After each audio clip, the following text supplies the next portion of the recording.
are stories that connect us to ourselves and each other. These stories reveal who we are and show us the many vivid, wild colors of our truth. Welcome to Soul Wanderings, where we raise spiritual awareness and foster connections through these shared stories and personal experiences.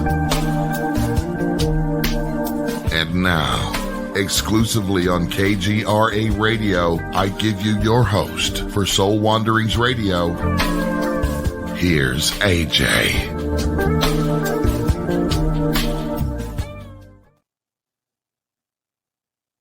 Welcome. We are hanging out on kgradb.com. This is Soul Wanderings, and I am AJ, your host. Wherever you're joining us from, welcome. I'm happy to have you here. If you aren't sure where we're hanging out on video, let me share with you. We are on KGRA Digital Broadcasting, Facebook, and YouTube pages tonight, as well as kgradb.com. We are live with a new guest, and I'm so excited to share her with you. Before we do, I want to make sure you know a little bit more about myself and the show and the station. So if you head on over to soulwanderings.com, you'll be able to learn a little bit about why I do the show, what my passions are, what I'm involved in from my day to day.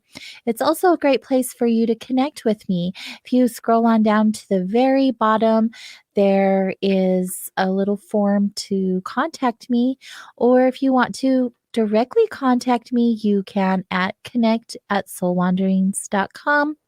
Also, if you head on over to KGRADB, that's a great place for you to not only check out my show, but there are several other amazing shows for you to review, to listen to. There are archives galore when you join the membership area, and a bit of extra goodness as well. And I'll share more about that with you later so you can get in on that goodness at a discount price.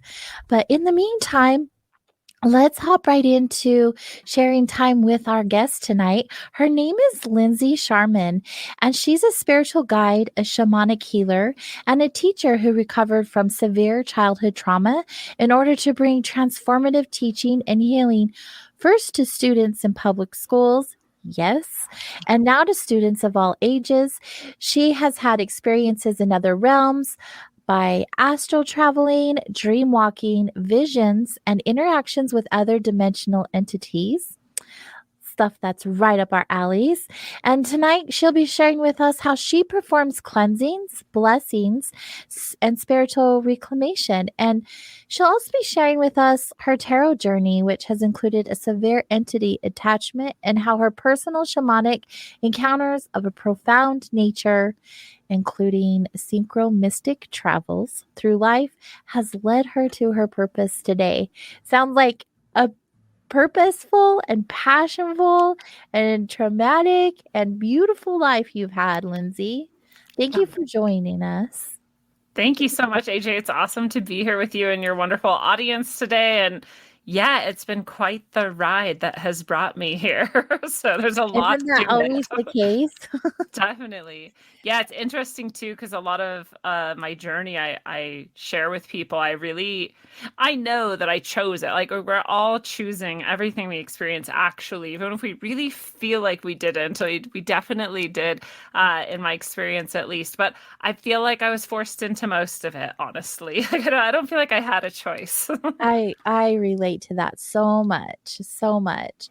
But I think that it's neat, even though you feel like you didn't have a choice, we always still have free agency and our free will. And here you are showing up for us and everyone else the way that you do.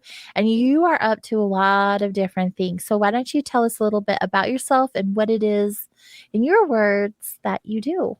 Yeah, thank you. I do a lot. It's actually really hard for me to describe sometimes to people, but primarily I am a spiritual healer and teacher of people via my show Rogue Ways. I also do a show called Middle Path, and so Sundays, Tuesdays, and Thursdays I'm live at 7 p.m. Mountain on my various channels. And Middle Path is the one that's more specifically geared to the spiritual teaching and helping people, cut through some of the baloney out there and get, Mhm. really in deep touch with themselves, because within all of us is a spiritual healer and teacher and a spiritual guide. And, Yeah. we have our own divine essence. And my real passion is to help empower people to find that in themselves. So my show, I like to explore everything, consciousness, conspiracy, community, spirituality, all of it. But Middle Path is really where we hone in on just the spiritual. I also write. I've channeled writings before, and so I have a few books. Some are fictional novels, and some are those more directly channeled, word for word concepts from beyond, which are beautiful and amazing. One of those is actually an oracle book. You can ask a question and flip to any page and get the answer. So I'm an author as well. I do have that background in teaching professionally, right? I taught at public and private schools around the world. And, I also am helping people directly one-on-one with healing. I do shamanic ceremony with people. I do clearing of entity attachment and connections, dark entity attachment and connections, reconnection with the, good, true, and beautiful, and the source connection, really uplifting people. I do sound healing. I do tarot readings. And all kinds of stuff. So I think that's everything, but I may have left some things out. Wow. Yeah, that's quite a list of things that you're doing and showing up the way that you are. Wow. A little bit busy, but You're my kind of people. I love it. You get it. Yeah, no, I totally get it. I'm doing some of the same things and some different things. Same foundation, same platform. Definitely. I love that. I do too, and it's just really neat that I get the opportunity to connect with you in this way, because Soul Wanderings is a show about personal journey stories, and we do get to have authentic and organic conversations, and we just really get the opportunity to get to know you better, and that's just really exciting to me, because everything you've talked about, everything that you've shared is, like I said, right up our alley. Our listeners love this stuff. We eat it for breakfast. Yeah. It's so good. It's so good to ask all these questions and dive deeper into the unknown and the what ifs, and it's so fascinating to me. I think it's really important to shows like yours, AJ, because all of us, I think, then have the opportunity to reflect on how this is universal. Our experiences are universal, actually, and while I have these experiences that some people may not have had that seem, extraordinary and whatnot, most of my journey is actually exactly like everybody else's too. And I actually think everyone's had extraordinary experiences of the, metaphysical, the beyond, the other dimensions and things. We don't always acknowledge them. And sometimes we explain them away, which I've also done. But I like the opportunity for everyone to reflect and to, again, see that within themselves, because it is empowering. And again, that is my main goal, is for everyone to be empowered in their truth. I love that. I love that so much. It just feels really good and authentic. And when people do this because they're coming from that space, from that desire to assist other people, I just think great magic occurs in those spaces. Great I totally healing. agree. Yeah, and I was just talking with someone today, and they were saying, that they enjoyed my humility and my authenticity. And I was saying, I'm grateful that I can be perceived in that way, even because when I was kind of coming into my own spiritual experiences and trying to understand what was going on, I didn't find a lot of that. And I feel like it's a lot more common now. A lot more people have sort of woken up and, stepped into themselves. And so we're seeing more of it, which thank God, we need it. We definitely need it. And I feel like now more than ever, the world is in deep chaos, and we are being gaslit, and there's smoke screens all around and distractions everywhere we go, where this big, huge scheme is playing in the background. And it's so easy to just ignore it and pretend it isn't happening and get distracted by all these things that they're putting in front of our faces. Meanwhile, like, we could be making some great changes if we understood the power that we had within us. And so being that light, as you are and so many others are, and being that example and helping those people who are currently like not seeing the grand scheme or the big picture is monumental, and it's so needed and so important, like you said. Yeah, now more than ever. You're right. We are dealing with this really great darkness and this great deception, uh and so it's even more vital, I think, that we really dig inside of ourselves and find out what's there, and what's there is exactly what we need. I think a lot of people fear like, I need to be doing more. I need to like, take this class and I need to become a healer in this way and Right. I need to like climb the ladder of ascension or something. And it's like, no, I mean, none of those things would be bad either, but there's no rush. You're exactly where you're supposed to be. The things you've been dealing with and are dealing with are exactly what you're supposed to be dealing with. That peace that you're working on within you is something that all sorts of other humans are also working on, and you solving it gives them this higher ability to solve it for themselves just by doing it, just by Yes. existing in this field together. It's that 100th monkey thing. Like, once someone figures it out, like now everyone has a little bit more easy time. Even if they didn't know about it, hear about it, or whatever, you don't feel like they're connected to it, they are. And so you just living your life, you just being true to yourself about it, being honest about where you're at, and just healing you, whatever little slice or major slice you're working on, like that's more than enough. That's what we need. Yes, exactly, and we get so blinded thinking we need to do, like, this big old huge healing journey process and go, like, deep, deep, deep, and it's not like that. It's just being present with ourselves and, like, listening and Yeah. being still in those moments because we can learn so much when it's quiet. Mm. We shut off our phones and we shut off any other, like, TV and distractions, unless it's, like, Soul Wanderings or Rogue Ways or Keep Metapath that or on. something Yeah. like that. Yeah, definitely keep that on, that's gonna help you. But, yes, it's just we overcomplicate things as humans. We are just so good at that. We really are. Yes, we are. It's It's much, ridiculous. it's often much more simple than we make it out to be. I'm guilty of that. I'm really good at overcomplicating so many things. Yeah, Even still, even with the knowing, I'm still human, right? And so I'm still overcomplicating things, and that's just the way it goes. it is. I'm always very excited when I have those moments of awareness where I'm like, oh, here's me doing it. Okay, I don't have to do it this time. Yes. Can get over this one. Exactly, exactly.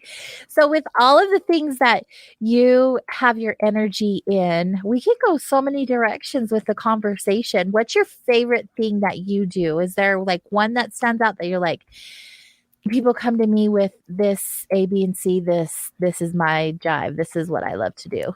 Oh, that's so hard because I love all of it so much. I'm so Right. blessed to be at this point in my life where I get to share all of this with people. I really love doing. God, I'm trying to think now. Like, is there something I do that is my favorite? But they're all so good. Uh, I love the tarot readings a lot. Because they're something that I feel like people can connect with when, even if they're a little bit more in kind of doubt about things. A lot of people like they're starting to feel called and drawn to sort of the other side or like psychic stuff or these types of things. They don't really have like a foot in that arena. And so tarot is like something, I guess, a little bit more substantive, maybe. They're like, the cards are telling me this, so I can take this message from the cards. So I love that. I mean, it can be profound for people who are super deep in their journey too. Mhm. But I think that's part of what I love about tarot. It's also the one I've been doing the longest, since I was 14 or something. Oh, And wow. So yeah, for many, many I decades. should say quite a minute. I mean, you're still super young. Well, thank you. We'll pretend that's true. Uh, but it's been a while, and so that's also part of why I love it. And I've had the same deck the whole time. I've used one deck my entire life, and Seriously. yeah, so I have a deep love for tarot. But my sort of newest, which is still a couple years that I've been doing this, is something I call guidance sessions, and they're meant to be sort of open-ended and for anything that people are experiencing or any questions they have, or if they're like a crossroads in their life, or doesn't matter because it's such a flexible format. And basically, people can come and just one-on-one via Zoom, via anywhere you are in the world, we can connect and We just call in your allies and your guides and any of your good, true, and beautiful support system in heaven, if you want to call it that. In the ether around you from source, they can come through and they can share messages with you, and we can ask them questions, and we can just kind of check things out, and it can be really profound. And we've had people's past lives come through sometimes, and we've had pretty profound healing happen. Sometimes some of their guides and allies want to bring a blessing, and they do like a direct healing on the person while we're doing this, and that's always really fun. And it's becoming one of my favorite things because I get to meet so many beautiful guides and allies, and some of them I've never met before. And I'm sitting here describing this person and what they seem like and what they do. And I sometimes can hear a name clearly, and sometimes it's kind of gobbledygook. Like I'm like, I don't know, it kind of sounds like this. I'm not really sure. And then afterwards we go look it up, and it's like, oh yeah, this was a saint in, 1200, whatever. And this is exactly that person. And I'm like, I love those moments. It's so cool. And I'm like, wow, I feel so honored to have met this being, but it's the person who comes to me who brings that. I could call on them, and if I knew to, and I'm sure that they would come, but I just have this, it's so much fun. It's so much fun to meet people's guides and allies of light. Like that's a highlight of my day. Oh my gosh, I can tell you just light up when you talk about it. I don't feel like everyone can just pick up the tarot and just understand it. Some people, because you have to study the tarot, but everyone has that intuition and those abilities. And if they were to just pick it up and even, what does it feel like for you? And what does it say for you? That can do a lot for them. But I like going to readers. I'm very selective about it, but I do like going to readers who are in that space that you're talking about, and how you get so excited. That makes me giddy. That really does. I appreciate that, because I think there's so many people to choose from, but I think there's probably a lot. I had this aura reader a long time ago, which is another thing I do, but I don't do that for part of my professional offering. I just do it, if I'm hanging out with people and they want me to. But they're like, tell us something cool. Yeah, they want to know what color their aura is or what it means. But I went to, one of those booths, and they do the picture, and you get and I just wanted to see, like, I know what I know about my aura, but I want to see what you know about my aura. And it was so clear that this person was so not into it. Like, who knows how long they've been doing this, and they were just over it. And to their credit, perhaps there's a lot of people who come to them who don't take the message, or don't listen, or don't understand, or treat it like it's just like a weird game or something, and not this actually very meaning. So I can understand being burnt out. That's not up to us. But yeah, that's not what I want. And, that's not what I want to connect to. So I think there's a lot of people who are in very different places in this type of work that we do, if we want to call it work. And, it is important to find someone who you feel like you can feel a connection to, and you can feel good energy from. And I always share with my audience and the people I work with, you want to, basically, this was the best advice I ever received, is you want to choose a teacher or a healer or a guide or whatever you're going to call it, who has the energy and the life that you would want for yourself, because that's what they're creating for them. And if you're going to take, you're going to latch on to some of that advice, connection, that's what you're going to create for you too. So do you like it? Great advice. I love that. See, and so I'm automatically drawn to you because I'm like, wow, she has some amazing energy and she loves what she does. Well, thank you. Even the comment, like, it's not really work. Yeah, I feel very lucky. It is. And I always have this hard time kind of describing that, right? Like, it is work. I am saying, here's my working hours. I'm being, professional about it. And, I'm organizing it and all of this. And it does take some kind of effort and some kind of maintenance, let's say, and preparation and all of these things, and wisdom and practice and all of that. And at the same time, man, there's like nothing else I would rather be doing. Yes. I feel so blessed. Oh, I love that. I love that for you. And then obviously for us too, because we get that joy that you're sending out, and all of the extra goodness that you're sharing with us. Oh, it's so good. Thank you. I needed you today. Oh, I'm so glad. It's amazing how the people just show up right when you need them. Every time. That is every single time. It's so good. It's so good. So you do the tarot, and I really would like to know. We're a few minutes till break, so I don't want to get into it yet. But when we get back from break, I'd love to hear about your experience where you had an attachment through your tarot journey. Attachments are interesting to me. Yeah. And I just want to ask because I see attachments and I feel attachments, but a lot of people don't even understand that they have them on them. Like they're so unaware of it. That's obviously something you can do, right? Yes. Yes. I help people deal with that, especially if they can acknowledge the truth of what's happening. All right. Ticket. That's the ticket. Yeah.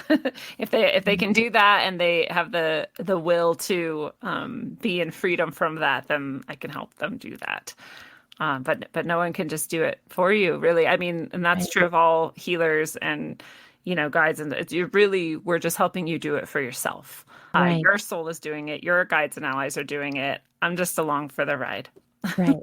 Yes. Yes. Thank you. See, when people state those things, then I know, like, I just know because we've talked about this so many times on the show, how there's just, the community in general is a little muddy, but it's like any other community, right? It doesn't matter if you join a religion or if you join whatever group, there's always going to be, the light in the dark in every situation. There's no exception when it comes to spirituality or the metaphysical world or the paranormal world. People are people. They show up the way that they show up. But it's just so awesome that you're here with us because you're our kind of people. Yay! So tonight, what is it that you're going to want to share with us? I would love to share that tarot journey and that attachment situation. And it would be fun, too, to share some of the shamanic healings and teachings that I received along the way and were sort of pushed into by fate and some of the lessons I learned there. And anything else you want to talk about. Lots of experiences, especially with what I now call wogies, which other people may call star beings or UFOs. Those are lifelong friends of mine as well. So we could talk about that, too. Okay, I'm sorry. What do you call them? I call them wogies because they're really not aliens to me, and I don't necessarily think they're from other star systems either, though they could be. But so wogies is right. We don't know. It's one of the many Native American terms for those lights in the sky that are quite conscious. Oh, I love that. I love that you have those experiences to share with us. So a lot of our listeners, this is KGRA. So we talk about paranormal, we talk about ufology, we talk about Bigfoot, we talk about cryptids and all the other anomalous goodness, right? The listeners are here for that. That's what they want to know. They want to know all of the experiences. So you're in a good place. I love that. For those of you who are just joining us, thank you. It's not too late. We're just heading into our first break here in just a moment. And we'll still have another hour and a half of wandering with this beautiful woman. I'm so excited to learn more about you. And while you're hanging out with us and while they're listening, why don't you share your website with us so we can have them look around while you're sharing? Yes, it's rogueways.org. Rogue ways as in pathways, not the waves. Rogue Waves is actually one of the inspirations for that title, but it's rogueways as in pathways.org. And you can find the orgone that I create there, all the services I just mentioned, my books, and all kinds of other goodies. Okay, so I am so fascinated by Oregon, and you have a piece I saw on your site, and I was like, oh, I've never seen it that way, and I'm gonna have to make a purchase because awesome. I have very unique orgone because I learned from my guides and not from other people. So I don't think anyone else does it like I do it. Yeah, I've never seen it like that. And I think that's why I'm drawn to it so much because it is so unique. And I love the energy of Oregon because it just, I mean, we don't need to really explain unless people don't know what it is, and we can talk about it after the break. So let's hurry and get that break over with so we can get back to you. Everyone stay close. We're just getting started.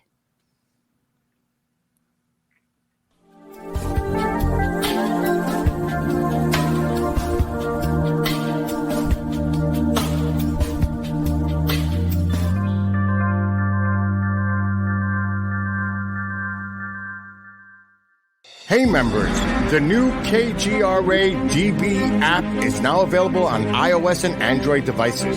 Gain on-demand access to any KGRA DB programming. Download any show directly to your mobile device to listen or watch on the go. Go to the App Store and search KGRA DB.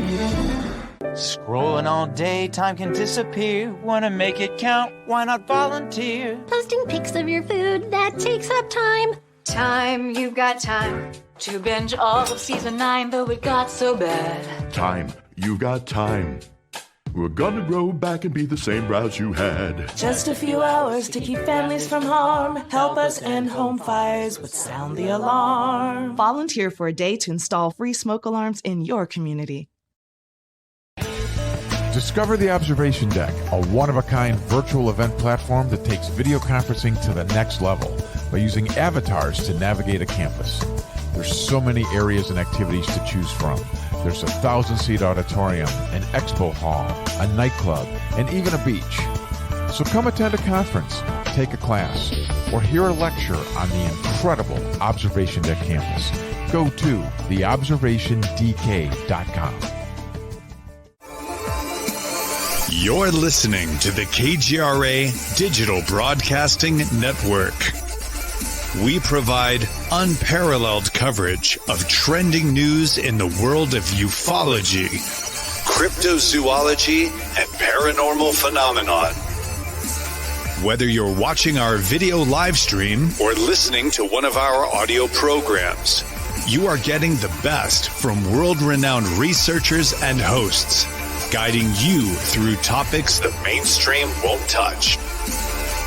Miss one of your favorite programs? No problem.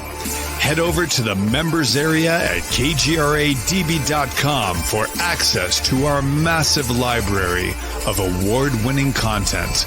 Make contact, stay connected, only at kgradb.com.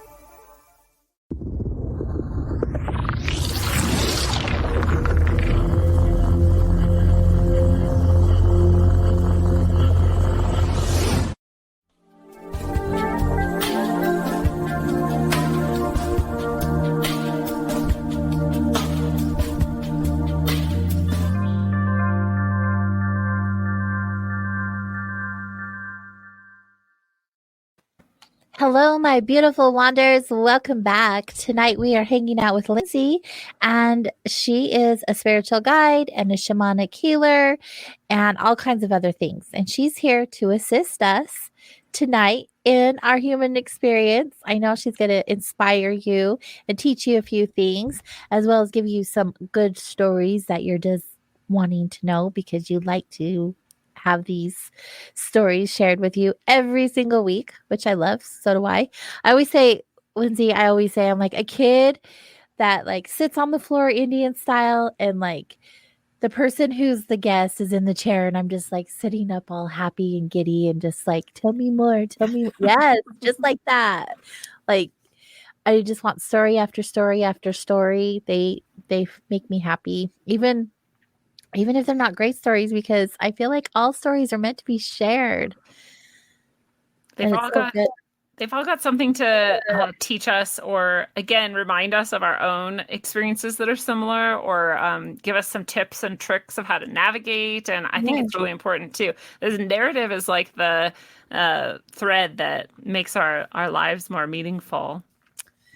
Yes, you little poet.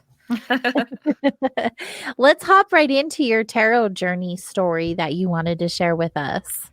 Yeah, it was a surprise. I had a sort of darker period of my adolescence. My father died when I was 11, and we had some traumatic beginnings, and we were very poor, and we didn't always have a house, and we didn't always have food, and things were just really shaky. And he was a severe alcoholic. He had gone to Vietnam for 2 tours and just came back traumatized. And, life was really, really shaky for a while. So when he died, it was kind of like the straw that broke the camel's back. And I just spiraled into, depression and darkness. And I would say things like, I hate God, God doesn't exist, and love doesn't exist. Like, I was pretty depressed. And We do that, don't we?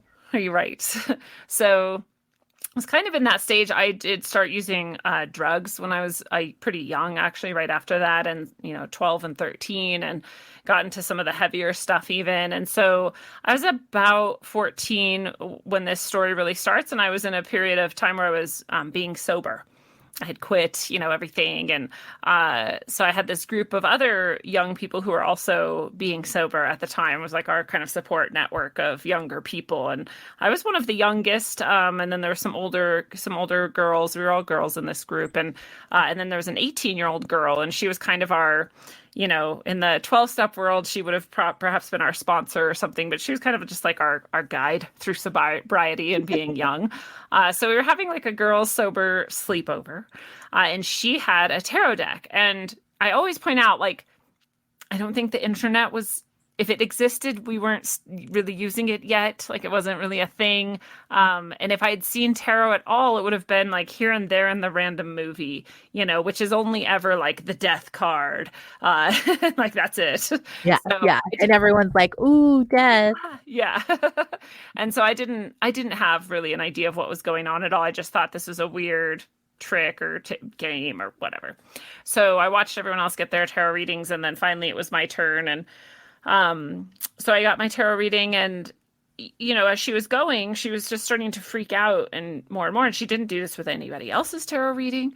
So I was like, well, I don't really understand. But looking back on it, having read tarot this many years now, I can understand why she was freaking out. If I gave a reading like this now, I would also be very taken aback by it, to say the least, because what was happening was every single card in a 10-card reading was a major arcana, and every single card in a 10-card reading was reversed.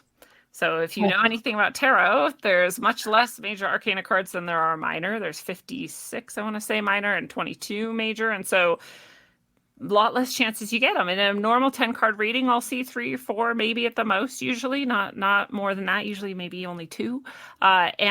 And again, with the reversal, 50-50 chance. It's going to be right side up, right side, or reversed. And so 100% reverse, 100% major arcana is a very strange thing to have happen.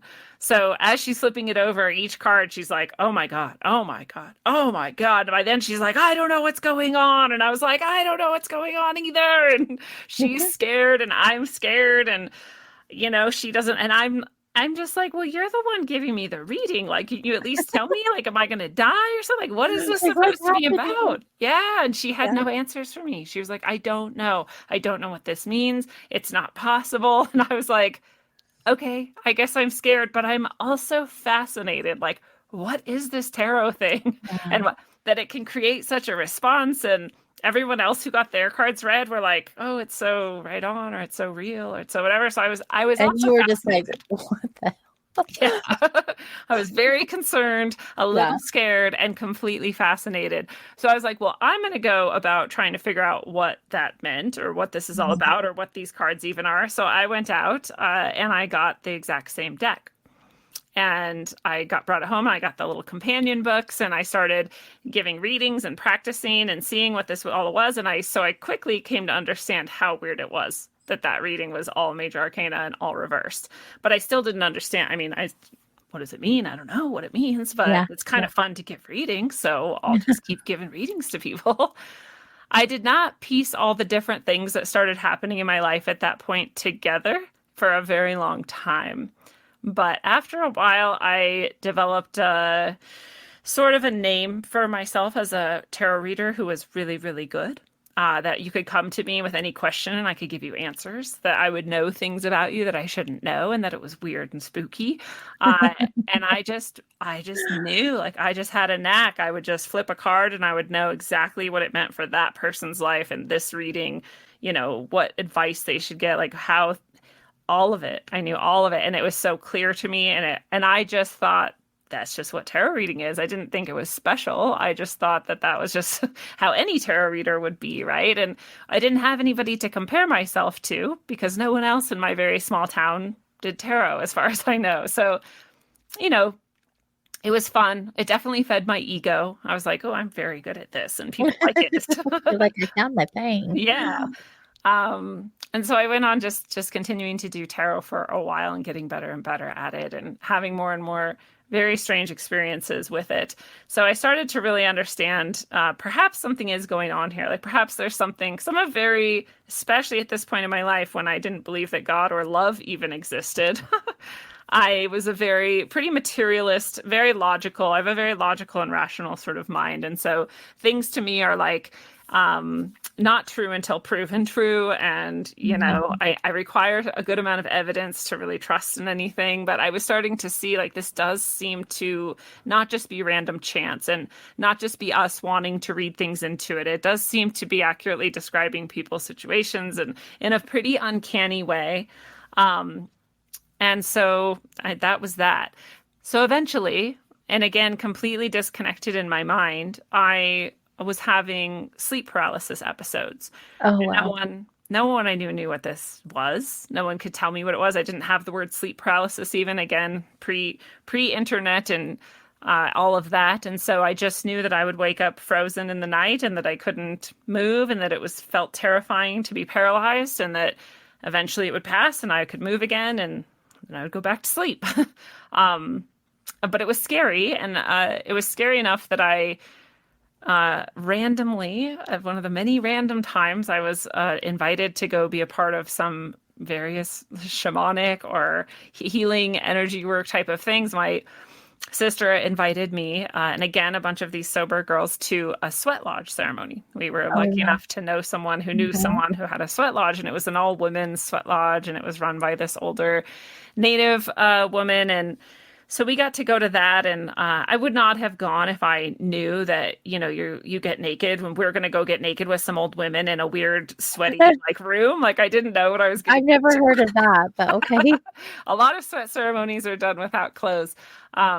So, in the lodge it's basically blankets over a wooden, form usually. And that's what this was. And it was beautiful. I was young enough to be very weirded out by that. But by the time I was there, I was like, I can either sit outside by myself in my clothes, just doing nothing, or I can just get over it and go into this sweat lodge thing.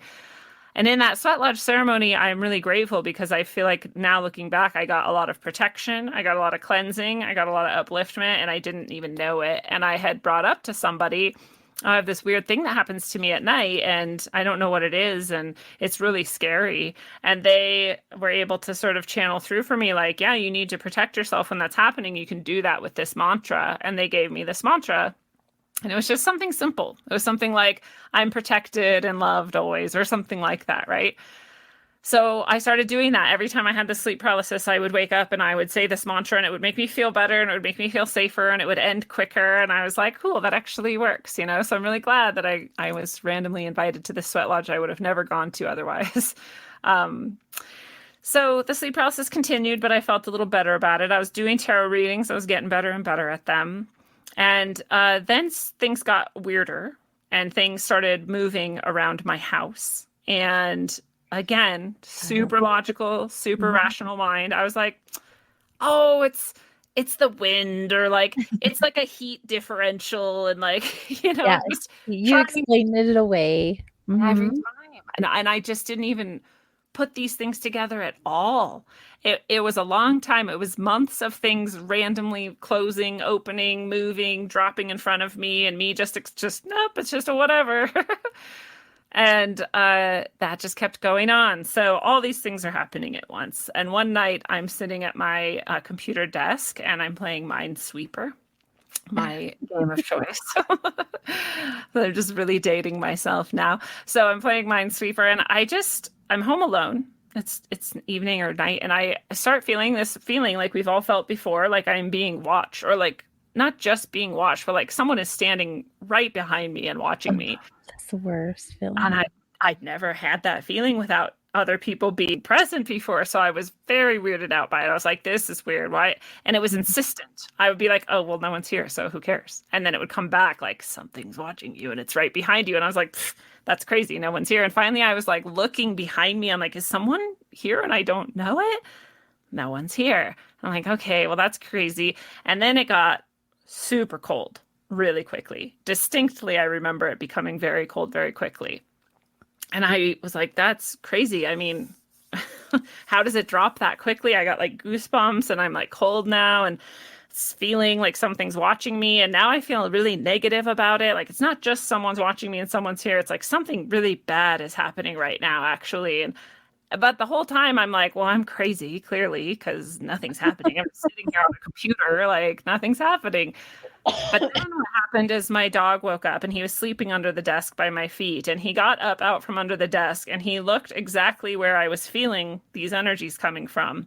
And the hackles stood up on his neck and he started growling. And I like lost it at that moment.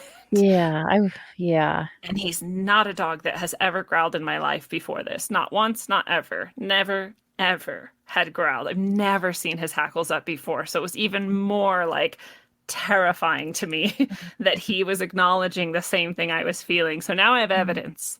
Something is actually there. Something is happening. It's not in your mind. It's not just in my mind. Like there is. So I run to my bed and I get under the covers.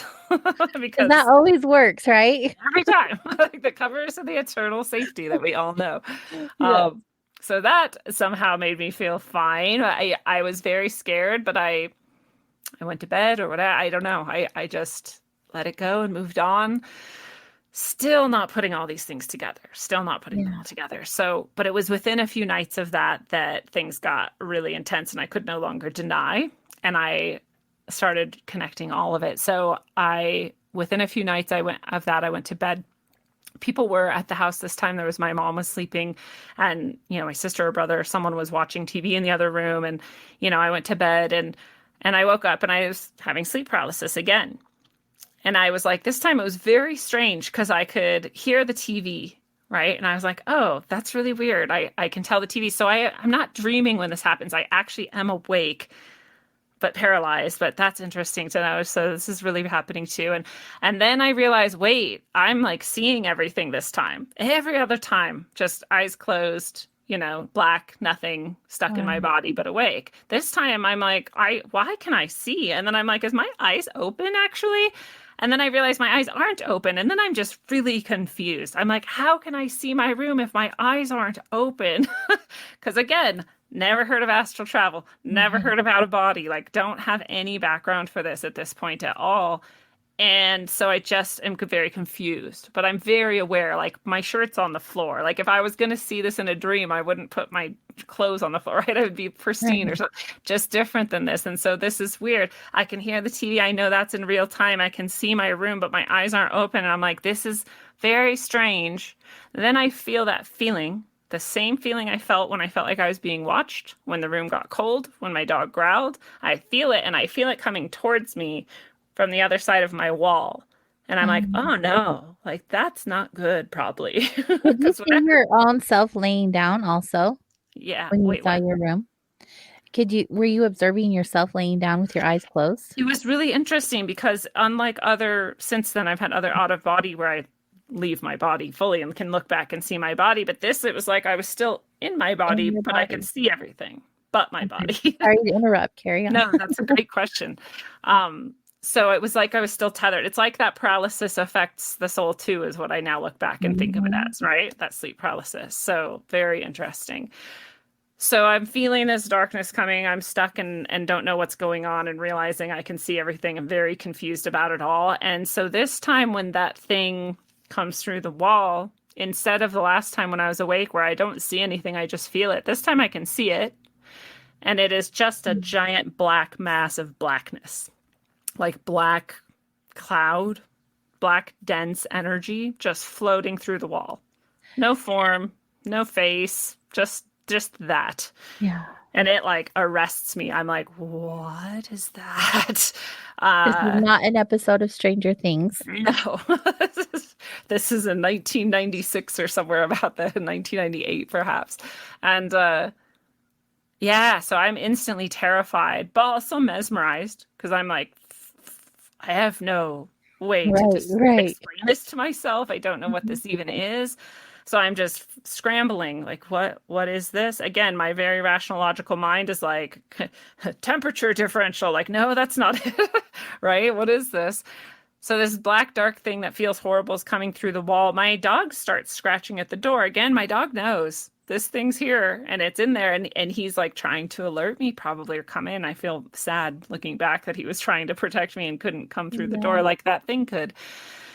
And so it comes through and it instantly, as it's noticing, I think, me noticing it and being able to see it, it starts shaping itself into the form of a little girl. And I've seen That's so auras, unsettling. isn't it? It's very Yes. disturbing. I've seen auras my whole life, even before this this time period, and I didn't really believe to me back then the aura was just a level of frequency we haven't learned how to measure yet, and I still think that's pretty true, but that's how I explained it to myself. I didn't necessarily anyways. I just again tried to explain it away like everything else. And this thing had an aura. So it was really interesting because I didn't really pick up on it in the moment, but I look back and I see that it couldn't hide its aura. And I think that's a good thing that it can't hide its aura. So it could make itself into the shape of this little girl. Very disarming for me because I instantly am then thinking, oh, this is just a little girl. She's dead. She's a ghost. She probably needs help moving on and letting go. And the double disarming, right? Like it's a child. I automatically feel instinctive, protective, over it. But B, there's like a little bit of ego there. Like, oh, you're a special person who can help ghosts go to heaven, or right? Like this is why this ghost is like attached to you. And so I'm like double like, oh, it's just this. It was a yellow glowing little girl, like in the shape. If a person could just be glowing, that's what it looked like. But its aura was still black, and auras don't lie. And it was pure black, and that black smoke didn't go anywhere. It just was able to project something kind of on top of or in front of that. I was going to ask what color the aura was, but black. Wow, pitch black. Yeah, that's crazy. And if you see auras, or I for myself have maybe seen like 4 or 5 black auras in my life of people, very uncommon, exceptionally uncommon. And so it's very disturbing to think of how evil this thing is to have a just black. It has no other color and we're in it. So, but again, I didn't really take that in at the time. I was just like, because this is happening really quickly, actually. So it morphs into the little girl. I think, oh, it's just a little girl. Oh, she needs help going to heaven or whatever. And I'm like, oh, I'm so special that I get to help this ghost go to heaven. And these things actually are real. And I get to be a part of them and all of that nonsense. And this very clear voice, thank God, says in my head, super audibly, that's just what it wants you to think. And it like chilled me. And it heard that too, wherever that voice came from, whoever that was, thank you. It heard it too. And so it knew it. And it's like it knows your thoughts, your feelings, your history, all of your memories, like everything. And it knows what you're thinking. It knows what you're hearing. And it's reacting to it too. And so it knew like the gig was up. So as I'm hearing that say that and realizing that it's true, this thing starts leaping towards me. This is all in like microseconds at this point. And I'm thinking, oh no, like, I don't know what to do when a thing like this leaps at you and is what's it going to do? I mean, who does? Yeah, I have no reference for this at all. So I said the only thing I could think of saying, which is, dear God, help me. And dear God did help me. And this shield appeared around me. It was like I could see it. It was like a silvery veil. And it just instantly there. And it was right before that thing would have hit. And the thing hit the shield instead. And it was very upset about that. And I heard it screaming, I call it, even though the sound is something I cannot describe and is everything horrifying you've ever heard. And I'm sure you never forgot it. Ever. And nothing's ever come close. I wait for I don't watch horror movies, but if I happen to, I wait, did they get the sound? No, it's not even close. It's worse than that. It is really, really dark. And that scared me actually more than any of the rest of it, because it was happening right in front of me now instead of from across the room. It was right on that shield, screaming at my face. And I finally did the same thing you do anytime you've ever had sleep paralysis, which is try to wiggle like a pinky or a toe. Like, just if I could just like move Get me it. out of this. Yes. Yeah. And I finally wiggled a pinky, and it was all still happening like that when I finally wiggled my pinky and couldn't get up and move. And I ran out of my door. My dog was right there. He was so frantic and happy to see me. And he ran with me into my mother's bed where I got in her covers. Because what do you do? I mean, my covers didn't work. So her covers. That's why they call them security blankets. Yes. And she had no idea. She was just dead tired and sleeping. And I'm just like now shaking like in her bed, like, oh my God. And my only thing I can really think to myself is that I'm insane. Right? I've gone insane.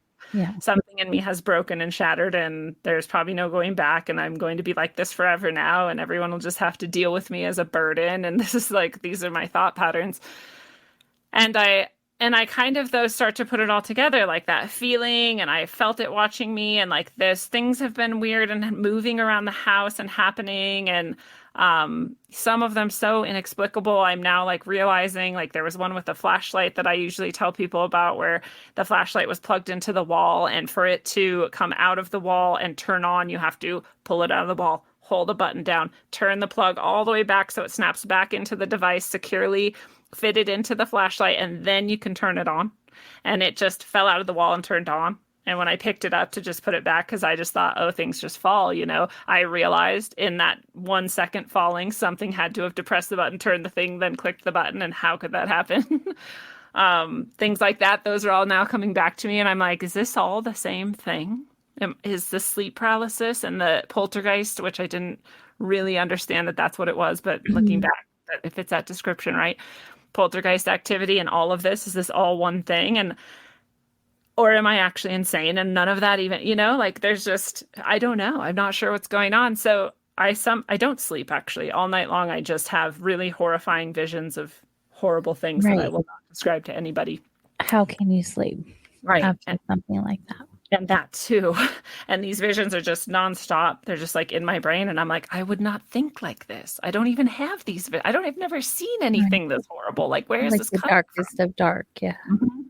It's not in my background. I have never liked horror movies like I did. And even the horror movies weren't as bad as these visions. So I'm like, that was just driving me insane. And I finally got up in the morning and went to school, because that's what you do after a demonic attack, apparently. I mean, absolutely. Go back to the normal, like nothing never happened. Pretend like you don't want people to think you're crazy. Right. And we don't have options in our society, honestly, for things like this. Like there's no people take you seriously. You just get put in a mental hospital. So I definitely didn't know what to do, but I got to school and, I always point out again, I had been doing drugs before this and, off and on, and I had them a dark period. And so my friends, it's a very small town. We all grew up together, and they all had seen me in very dire straits. They saw me when my father died, and they saw me, days into a bender and hungover and all sorts of things. And they never acted like they did that morning. And I got out of, my car. I was walking through the parking lot, and one of my friends saw me and was just like, oh, hey, and like looked at me and was like, oh my God, what happened? And I was like, whoa, nothing happened. And they were like, did your dog die? I was like, no, nothing happened. And they're like, well, I mean, something happened. Like, you don't look good. And I'm like, wow, thanks. No, everything's fine. Like, shut up. And then the next person saw me and they had the same reaction. Like, what happened to you? What's wrong? I'm like, nothing's wrong. And then the next person saw me and had the same reaction. And I was like, I cannot live like this. Like, I can't just go to class and have everyone constantly asking me what's wrong, because one more piece of evidence now that something is actually happening. Like, they can see it. They can feel it too. Oh, that feels so sticky. So bad. So I called the only people who I had ever heard talk about anything spiritual or ghosts or demons or anything. And they were this very fundamentalist Christian couple that was my friend's parents. And I called them and I said, I'm having a really insane morning and hard day. Can I come over? And they said, yeah, skip school, drive to our house and come over. Like, totally no questions asked, which thank God they were that cool and that they were home. And so I went over there and they had the same, like, wow, what happened? Like, you clearly are not well. And I'm like, oh, well, everyone can tell apparently. And here's what happened. And I told them about the previous night, thinking they were going to tell me that I'm insane. And they said, oh yeah, that's a demonic attack. And I was like, oh, okay. Well, what do we do about that? And they're like, oh, it's easy. You just pray to Jesus. And I was like, cool. Can we do it like right now? And they were like, yeah, let's do it right now. I was like, okay, so how do we do this? And they're like, just repeat after me. And I'm repeating, and it's this very simple prayer that maybe some of you have done before, maybe you know, but it's something like, dear Jesus, please come into my heart. And when I said those words, from my head to toe, complete peace filled me. The chills. Oh my gosh. It's amazing. I have the chills too. And I just didn't even know in that moment how tortured I had been until I said that prayer and had full relief from it and full distance from it. And I started bawling, and I started telling them all the different stuff. And they were like, you've had this demon attached to you and attacking you for, it sounds like, a couple years or more. And they're like, did this start when you picked up the tarot cards? And I was like, looking back at it, and I was like, yeah, it actually did. And they're like, yeah, because you invited a demon in when you did that. And I was like, I did not mean to. And they're like, yeah, but you did. And I was like, wow, I think you're right. And they were like, you're not done yet. You're like, you have to go rid this thing of your house too, because it's in your house. If it's been in your house, it's in your house, and you rid it from yourself. Now it can't attach to you anymore. But it can attach to your things. It can attach to your deck, and it can attach to your house. So you need to go get it out of your house. And I was like, can you guys do it for me? And they're like, no, you have to do it. And I was like, man, that's hard. Okay. So the least Christian-like Christians I feel like I've ever met, because if you talk to most Christians, they don't believe in demons. They're not going to tell you how to get rid of a demon. No. And it was, looking back now with all the work that I do, it was almost shamanic the way they told me to do it. They're like, you go counterclockwise and you tell them to get out in the name of Jesus, and you sprinkle holy water and salt or whatever. And I'm like, this is practically like what witches do, but they would not like to hear that. Yeah. They never do. But I look back and I'm like, that's very interesting. All these traditions, and this is one of my favorite things I've learned through all my travels, is that every tradition seems to mimic each other tradition. I mean, they all have the same elements, and they have the same elements and different foundations. Yeah, definitely. So I don't even want to cut you off, but we need to take a quick break. When we get back, we'll hear about what happened at that point. Okay. Everyone stay close. I know you're on the edge of your seats.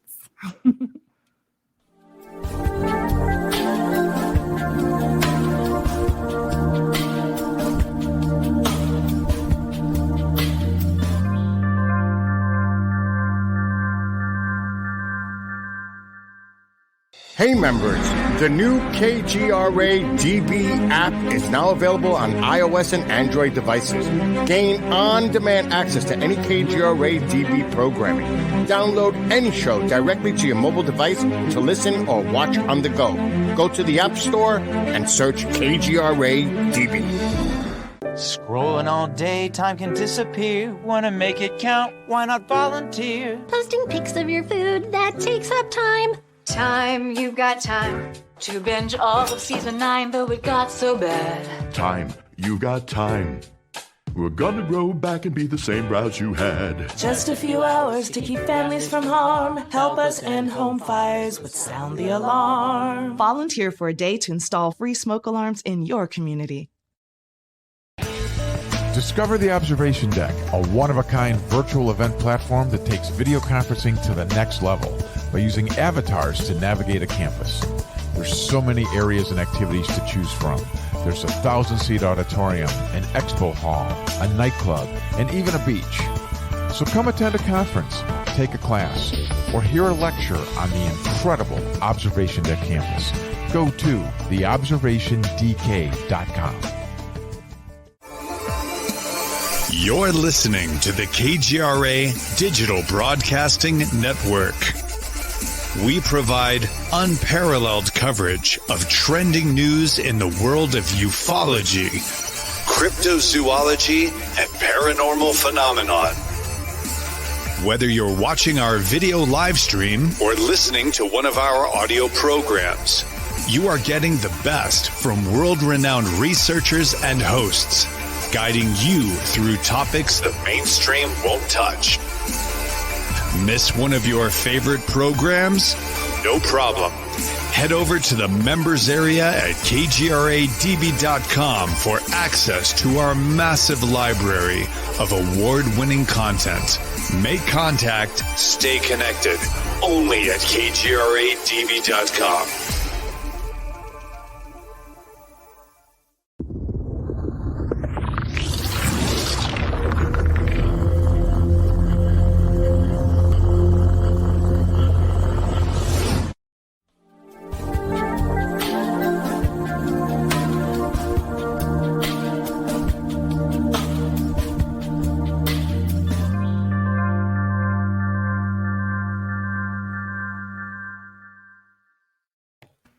Hello, everyone. Welcome back. I am AJ, your host, and we are soul wandering tonight with Lindsey Scharmyn. We are at the edge of our seats, like I said, in anticipation of what she has to share. But first, let me just share with you, like I said I would at the beginning of the show. Excuse me. I have a dry throat today. You guys are going to have to deal with me.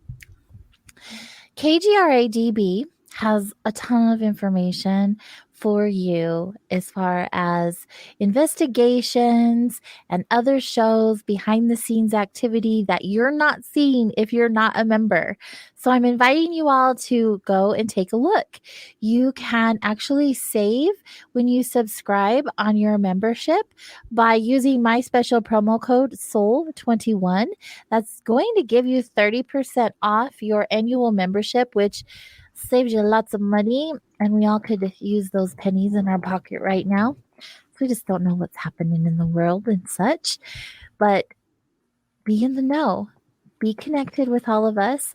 Share your stories with all of us, and listen to what everyone else has to share with you, because this is how we connect to each other. It is so magical. So please, I invite you, kgradb.com, SOUL21 for your 30% off your annual membership. And tonight, you guys, we are hanging out with Lindsey Scharmyn, and she's a shamanic healer and spiritual guide. She has some crazy stories so far. I had a moment during break. I was still feeling what you were sharing as if I was there. You're so good at sharing the stories, but wow, that feels so traumatic to me. And I've had my own experiences with shadow people and some other experiences, but that feels really, really dark and heavy. So once you understood what had happened and you had that awareness and you were able to clear that, you now had to work on your home and your environment and going forward, working with your tarot. So what happened next? Well, I actually quit tarot for over a decade at least. Good. That's good. I would too. Because I just was like, oh, that's a demonic portal. I'm not touching that ever again. Right. And I also went deep into some pretty fundamentalist Christian ideology. Like I read the Bible literally front to back twice in a row just to like be really, because I was like, that's never happening to me again. Like that was the most traumatic, and I've been through some traumatic things in my life, and that was the most traumatic and hardest. That's pretty traumatic. Did you invite love and Jesus into your life? Yes, I definitely did. And that was the best part about it. And I love Jesus. Jesus is awesome. Thank you, Jesus. And God also came in clutch in that moment with the shield, right? And my understanding is, anybody. I wasn't a Christian at that time. I had a Christian background as much as a lot of people do, where, we went sometimes when I was young. I thought it was super fun to sing and eat cookies and get, coffee and stuff. And that was it. We just didn't have really a background in it. And so you don't have to be a Christian to call on Jesus. Jesus isn't a Christian. Jesus is just a beautiful, beautiful being who is powerful, good, and came in so beautifully in that moment to, again, fill me with just that peace. I needed that so desperately. It was so crucial.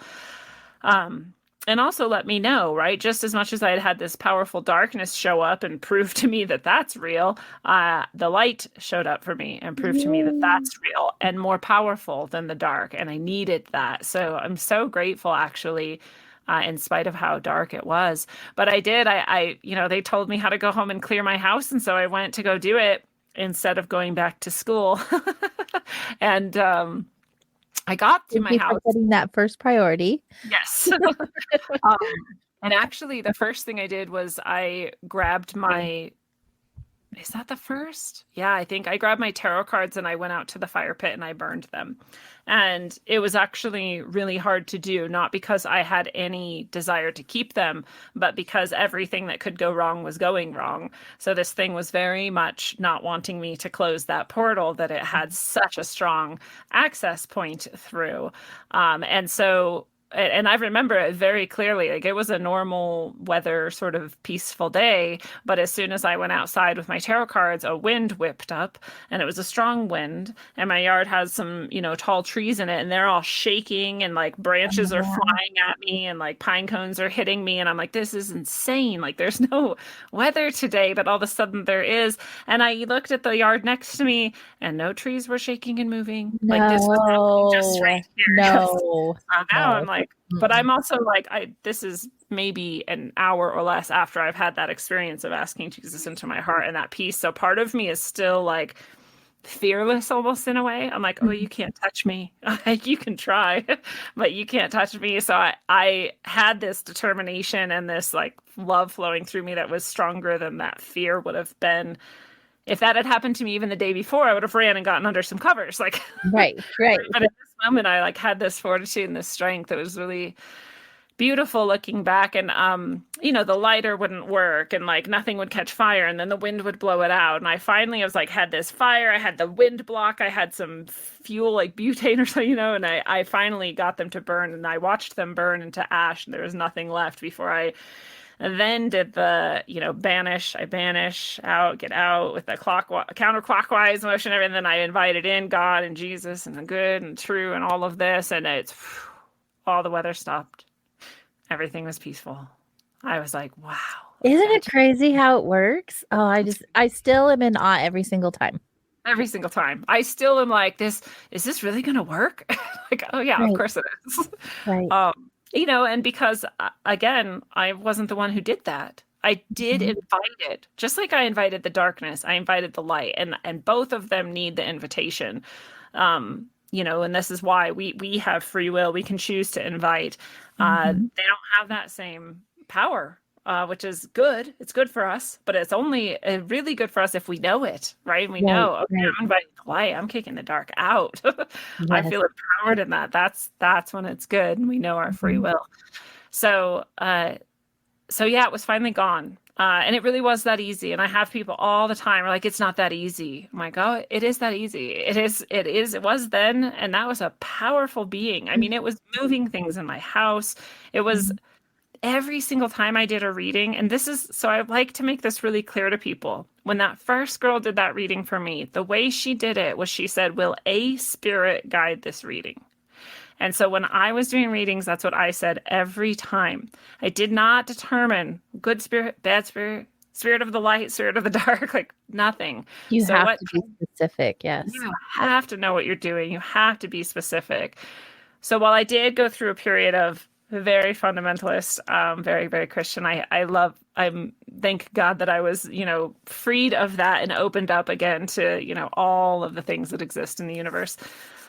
But I did, and I quit doing tarot, but I did eventually. I was guided back to it, and I was guided back to it despite my sort of very understandable fear of it by my guides and my allies telling me like, yeah, just like you invited, a spirit and it ended up being a dark one, you can invite the good and you can make it a good reading and you can use, source energy and anything, any spiritual thing that we can use, any oracle, any portal, any whatever, it can be used for both. Just like a knife, just like a gun, just like anything can be used for good or bad, constructive or destructive. And it's you who are using it. It's your intention and your will. So those were really good lessons to learn. And I do tarot readings now, and I do them of the light and with the light. And so because they can be used that way. A lot of people think they're just dark tools, but that's not true. It's just a divination tool. Yeah. It only has power that you give to it. Absolutely. I'm curious for the people who have asked, is it really that easy? Do you feel like there's some sort of maybe unconscious desire that they kind of want to like see what it feels like to play in the dark. Like they're not ready to let that light in, and that's why they're like, nah, it's not going to work. And I think there's people who have seen Jesus invoked and not had the clearing effect that they thought they were going to get. And there's a lot of reasons why that can happen.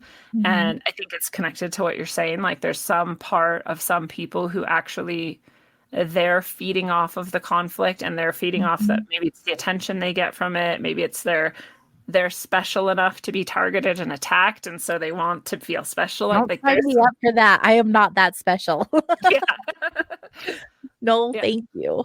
No, and so it can be like a psychological, for the same reason, similar reasons that the codependent will find the narcissist, and the narcissist will abuse the codependent, and the codependent will stay in that relationship because there's something about it they're getting from it, as destructive as that is. And I don't want to be a victim blamer, right? But I'm also like, well, we're all empowered to choose something else. And so there's something in you that is calling that and keeping that attachment if you're doing the banishment and the invoking of the light and it's not working.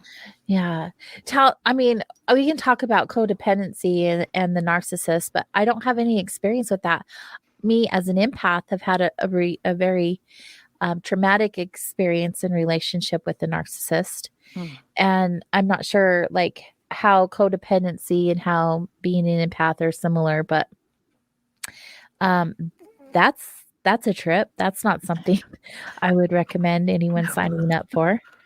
That's similar to inviting in the darkness, right? Yeah, you're right. You're absolutely right. But also unknowingly, on a conscious level, unknowingly. I'm not sure what was going on unconsciously, but wow. Yeah. And I know you have some experience with that. There was some stuff about in your bio healing from the gaslighting and the narcissistic ways and borderline personalities and things like that. Yeah. Did you personally have experiences in those arenas? Yeah, I have some people really, really close to me throughout my life who are borderline personality disorder, and and then unintentionally, I also have had people close to me who have narcissist parents that I've then got to see, how that dynamic works. And I've had some narcissists and some sociopaths in my life. I actually was in love with a sociopath for a few years. Crazy. They're so easy to love. They're so easy to fall in love with. It's crazy. It's so crazy. They just have this magnetic energy, and what it really is that they study people like a subject. They study people like bugs, and they're so detached from it that it's very easy for them to see, cause and effect and the logical and all the little aspects of who you are, where to you it's like this nebulous emotional sort of thing, and to them it's like a list of characteristics, habits, and things that you need, and your psychoses and your own neuroses and all this stuff, and they just cataloged it. And they're like, I tell people, if someone appears in your life and they're like everything that you're like, wow, this person's fascinating. They know me. They get me. They understand exactly who I am. I love being around them. You just may want to ask yourself if they're a sociopath, because that's how it feels. They're so good at people call it the love bomb, right? Yes, love bombing. They're so good at it. And they're not even, I don't think most of them are consciously thinking, oh, I'm going to get this person and I'm going to study them. No, it's just embedded in them. It's just who they are. Oh, yeah. So, and I've had enough experiences with that. And I think this is the thing. It's like an untalked about aspect. It's actually being talked about a lot more recently, which makes me very happy. Because we do need to be able to see that. And we, especially as empaths, we want to believe that everyone's, as good as we are. We're like, absolutely. I love the world, so everybody loves the world. That's not. My experience was like that. I wanted to love everybody.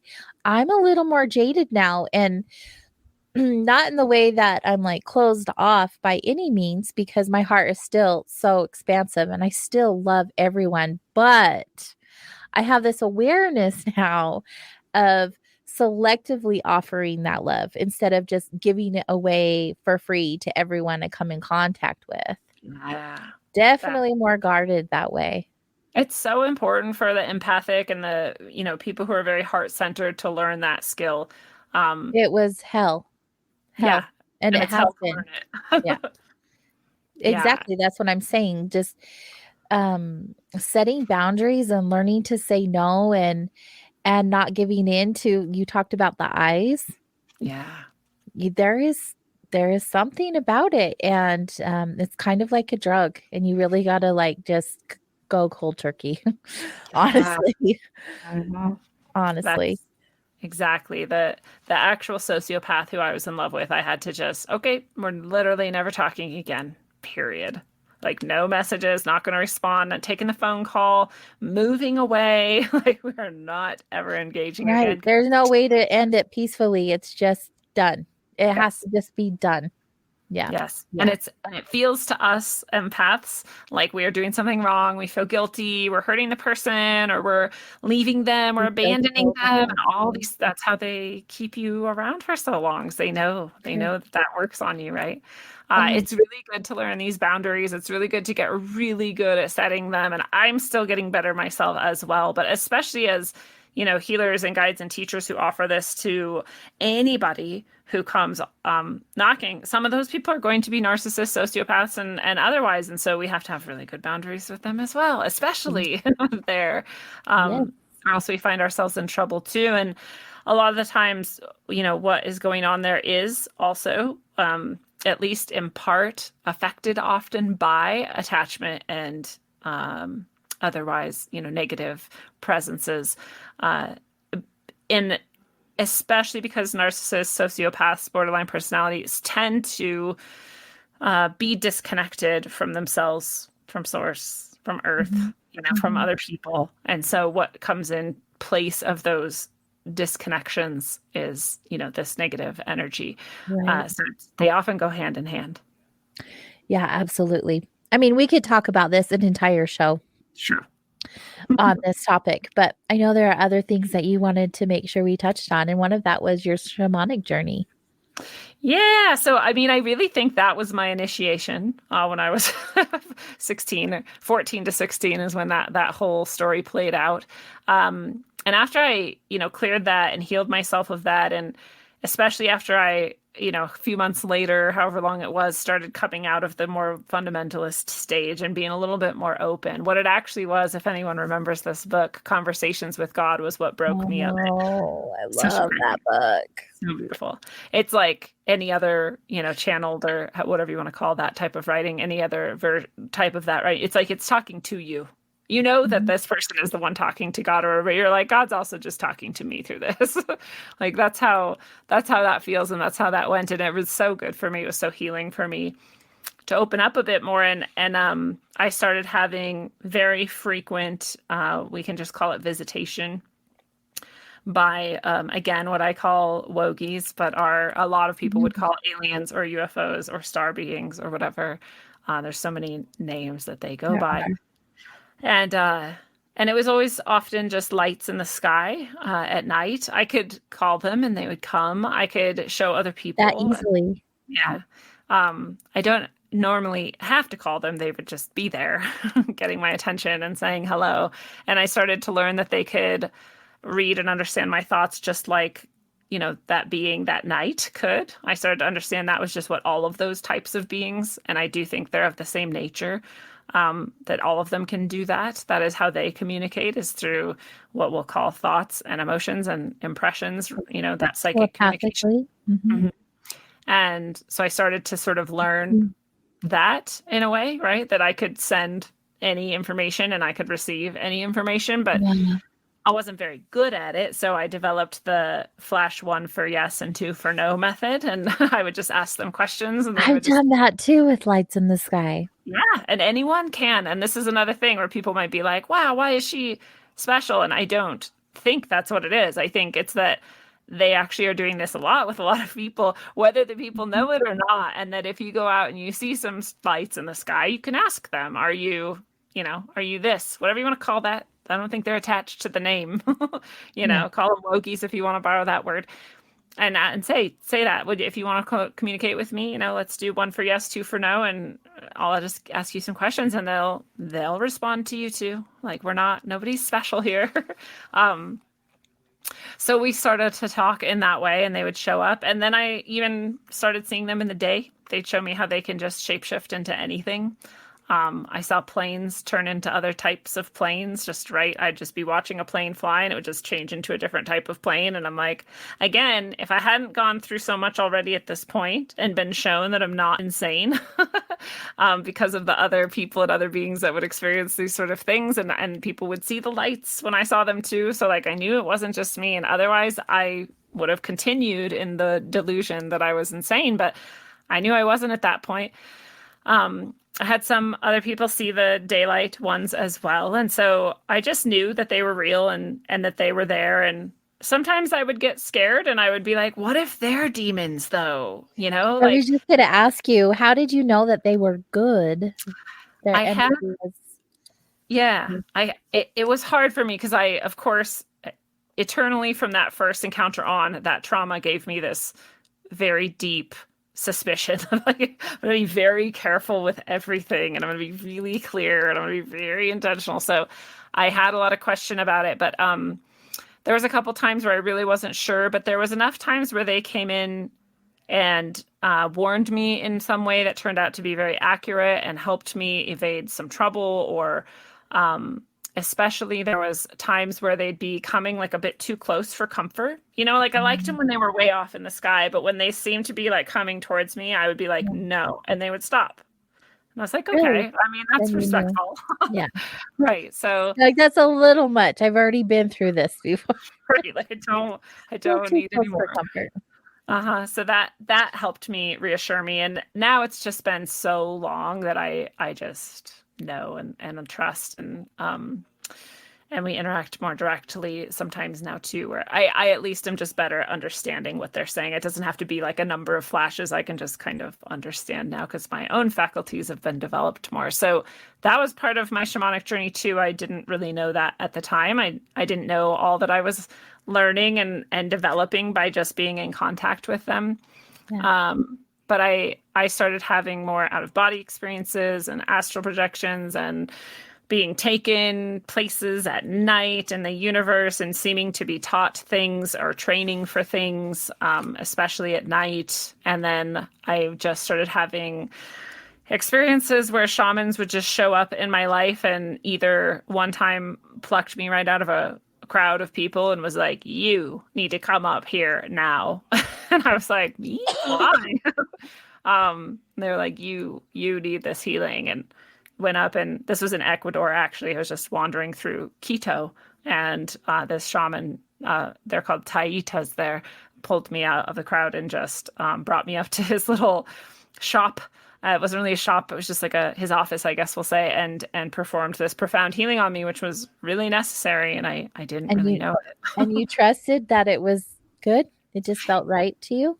I kind of had learned by that point, like how to feel and just kind of know the energy. And like I said, I had always seen auras, and I had learned much more deeply, like auras can't lie and they'll always show you what the person is. It's not like you know exactly like everything they're thinking into it, but you can tell the quality of it at least, and the intention, and you can't mask that. So I had my ways of sort of knowing by then. And yeah, it was profound healing and profound teachings from this Taita in Ecuador that was not planned. And, another time I returned back from, I taught in Turkey and in Bahrain in the Middle East. And this shaman just appeared in my life and was like me and this guy I was with at the time and his aunt and some other people. She was like, let's do a drum journey. And, you have to come too. And I had been for a few years, like something dark snuck in again, or I always had it still. And it's like been messing with me. It was starting to remind me of that earlier tarot experience. Things were starting to move and things were kind of glitching electronically and stuff was not going. And I was like, do I need like an exorcism or something? Like, why is this back? And I was doing all the things I knew how to do and they weren't necessarily getting rid of it. So I came back in this shaman was just showed up and was like, come to the drum journey. And I was like, okay. And I went to the drum journey, and very, very dark things happened in that drum journey. And I was like, is everybody having a bad time, or is it just me? Like, I'm not sure what's happening here. And everyone tells their story afterwards of what happened on their drum journey. And I'm like, I don't think I'll share mine. Like, everyone else's was very like light and happy and good things. And mine was like not good things and dark and bad. And like, it was okay. Jesus came in and like, he protected me, and like stuff was, but like things were trying to not be good. And she was like, yeah, I actually, it's why I wanted you to come to here and do this drum journey, because I wanted to make sure I was right, that you have this attachment, and I want to perform a soul retrieval with you. So me and my skeptical self was like, yeah, right, she just wants money and, whatever. But I was like, I'll try it. I mean, I'll support a shaman or whatever.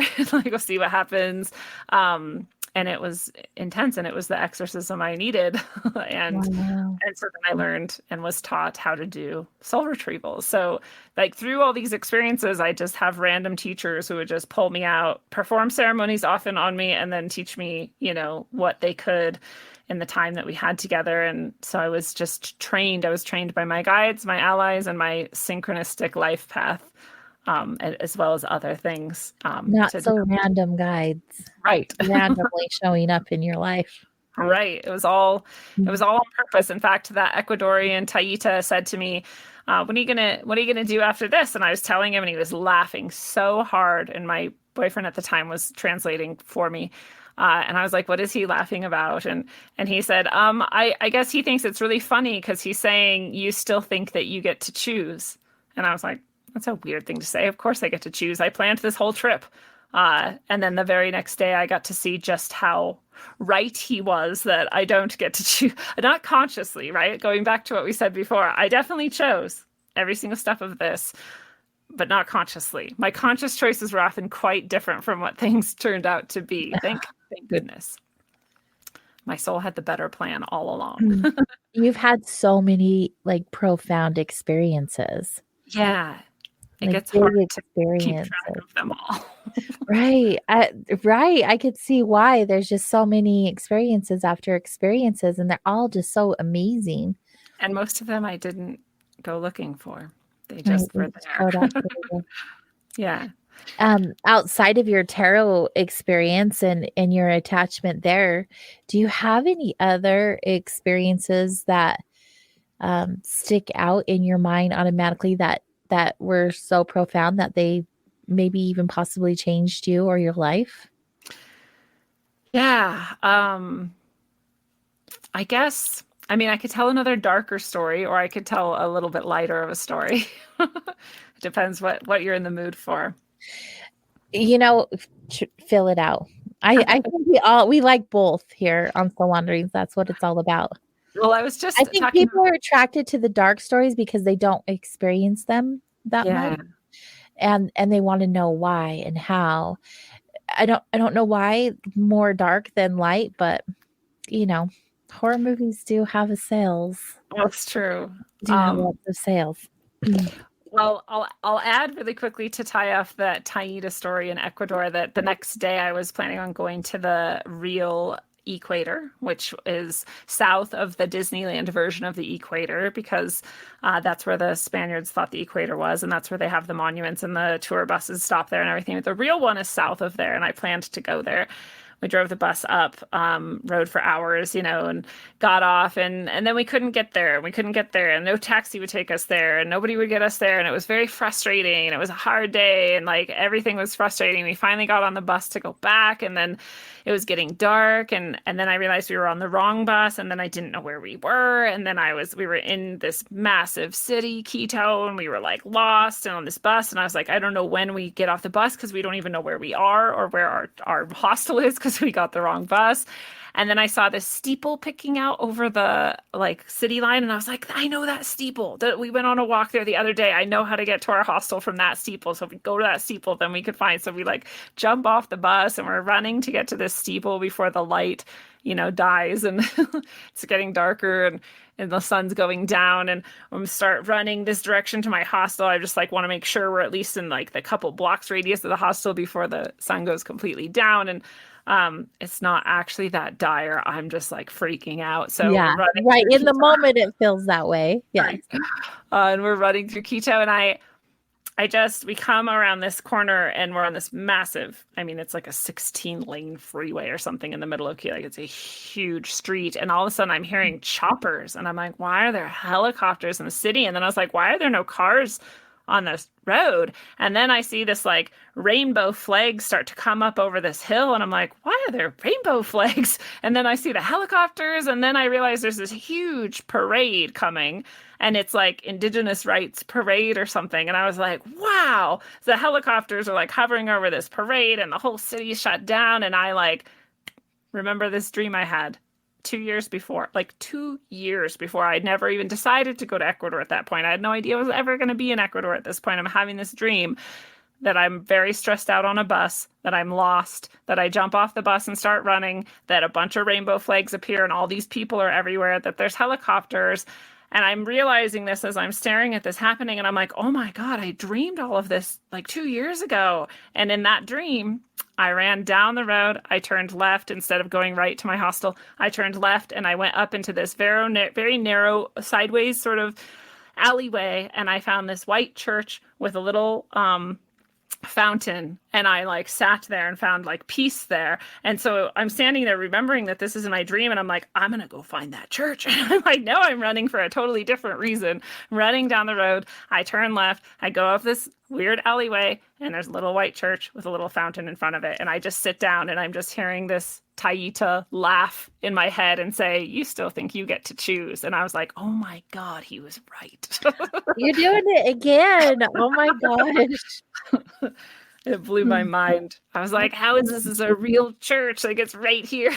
That Like, is so incredible. soul knew I would be here 2 years from then, or, you know, like, Yeah, all of it. and then that makes me want to go down different thought pathways about multiple realities and dimensions and things like that, because there's no coincidence in that experience. There's no coincidence. It's not an accident that Taita chose me out of the crowd. It's not an accident that he said those words to me. It's not an accident that nothing I planned that day happened. None of it went right. And yet, if it didn't go exactly unplanned as it did, I wouldn't have had that moment of the helicopters and the parade and the church. It wouldn't have happened. You would have missed it. I would have been on the right bus. We would have got off somewhere else in a different place, and we would have never seen any of that. That's so incredible. I love that story. I love stories like that.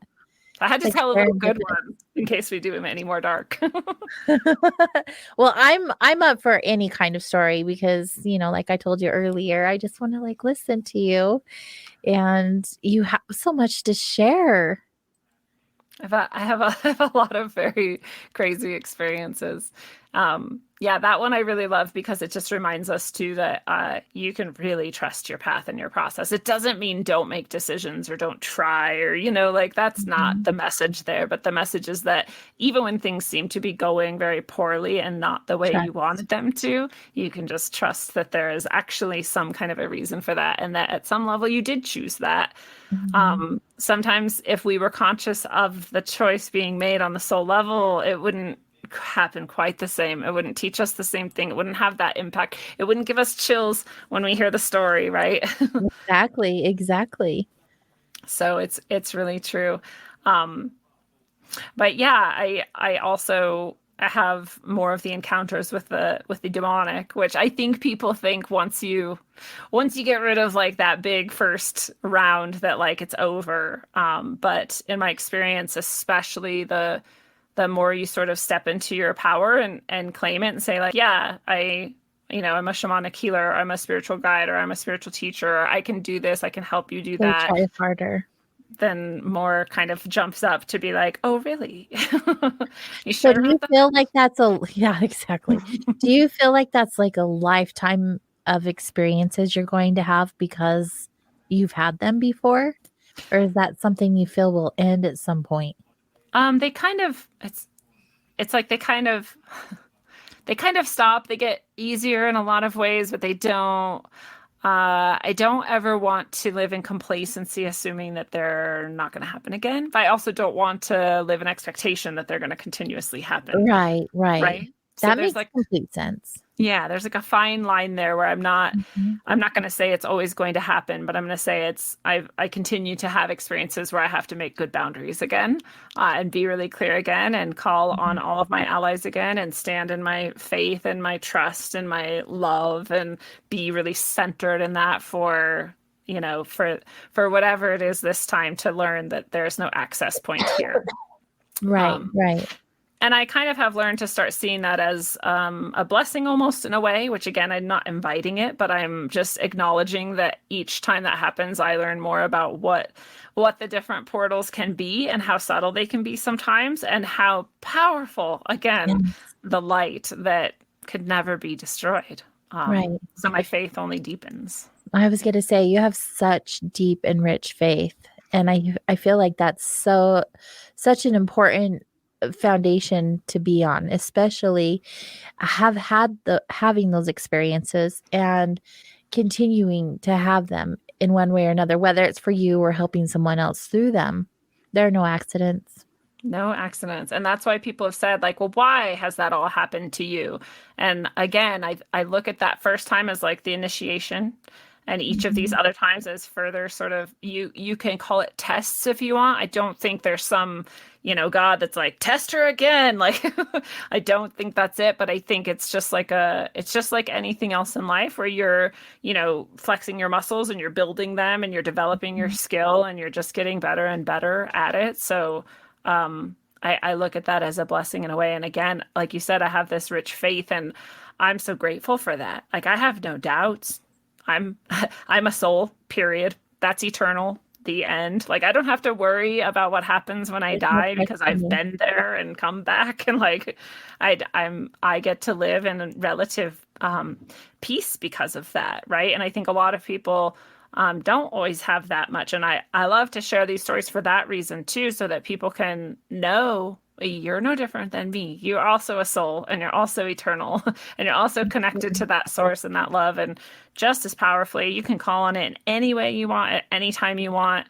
I love to share that with people too, that, it can be something that you think is so minor, like, oh, I hope my car starts right now. Like, God help me. God loves that too. Your allies and your guides are like, yeah, that's what we want. We want you to call on us. Like, call on us. They want to help us. Yeah. Absolutely.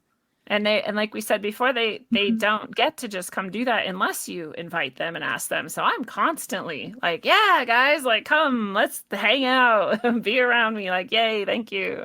Because why not call more and more of the light? It's a good thing. I agree. I concur with that statement. Absolutely. Let's do that. Yes. And it really is so simple. Again, we overcomplicate it. So thank you for the reminder. I love that.